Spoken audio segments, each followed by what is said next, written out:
महापालिकेच्या वीज बिलाच्या घोटाळ्याची 3 सदस्य विशेष समितीकडून चौकशी सुरू झाली आहे। गेल्या 2 महिन्यात चौकशी पूर्ण होईल आणि त्याचा अहवाल तयार होणार आहे। त्यामुळे या अहवालात कोण दोषी आढळणार याकडे सर्वांचे लक्ष लागले।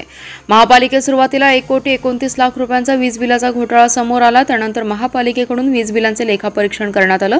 यातून 5,92,00,000 रुपयांचा घोटाळा उघडकीस आला। 5 वर्षातील या घोटाळ्याची व्याप्ती मोठी आहे। तत्कालीन आयुक्त नितीन कापडणीस यांनी 11 कर्मचारी आणि अधिकाऱ्यांच्या खात्याने चौकशीचे आदेश दिले होते। महापालिकेने महावितरणाविरोधात पोलिसात तक्रार दिली आहे।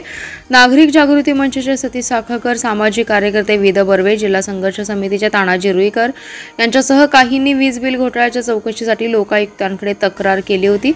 एसआयटी नियुक्तीचं पत्र गृह खात्याच्या वतीने देण्यात आलं। पोलीस प्रमुखांच्या एसआयटीमध्ये आर्थिक गुन्हे शाखेचे पोलीस निरीक्षक, महापालिकेचे उपायुक्त वैभव साबळे, चार्टर्ड अकाउंटंट यांचा समावेश करण्यात आला होता। या 3 सदस्यीय समितीने चौकशीला सुरुवात केली आहे। येत्या 2 महिन्यात चौकशी पूर्ण होईल, याचा अहवाल तयार होणार आहे।